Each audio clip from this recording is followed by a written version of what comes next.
Si on n'a pas d'infirmière par exemple ou pas de médecin, clairement on ne peut pas vacciner. Donc il faut absolument qu'on trouve tout le temps du personnel.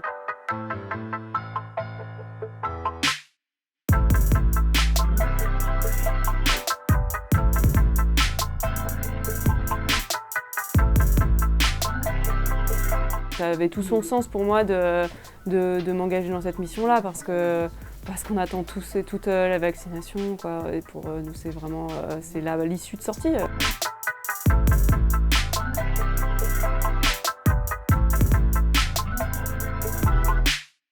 Chacun se porte volontaire pour venir aider dans le centre de vaccination et donc on a toujours des nouvelles personnes. Là, en plus, par exemple, cette semaine, on a des nouvelles professionnelles qui sont les sages-femmes qui ont maintenant la possibilité de venir vacciner. Donc pour nous, c'est une chance. On a une traçabilité très rigoureuse sur les flacons.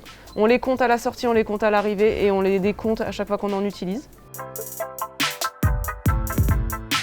Alors ça, c'est le planning de la semaine avec des petits codes couleurs en fonction première, deuxième injection, Moderna ou Pfizer. Avec les données toutes fraîches du jour, donc de hier, nous sommes à 2603 vaccinations sur le centre de Pierrefitte depuis l'ouverture.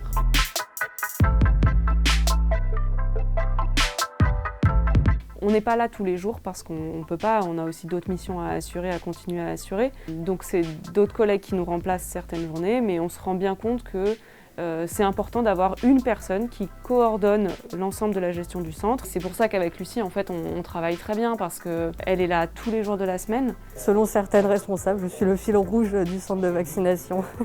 Alors j'accueille les patients qui ont rendez-vous ou qui souhaitent prendre un rendez-vous. On les enregistre à l'accueil et une fois qu'ils passent voir le médecin et en vaccination, je leur remets un certificat de vaccination qui prouve qu'ils ont eu leur première ou seconde injection.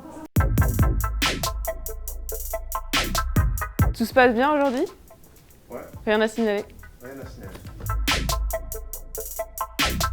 Je le fais vraiment avec plaisir et jusqu'ici on a super bien géré, que ce soit au niveau des doses, de la prise de rendez-vous, on n'a eu aucun squeak. Et je suis même très fière de moi parce que je me dis que je participe quand même au projet numéro 1 en France qui est la vaccination massive. On a beaucoup de personnes qui sont professionnelles en PMI notamment, donc qui n'ont pas du tout l'habitude de ce public-là forcément, et qui disent en fait être très contents de l'expérience et aussi de vraiment se sentir utile, d'aimer aussi le contact avec cette population. Moi personnellement, quand on me dit ça à la fin de la journée, c'est super, quoi, c'est très encourageant.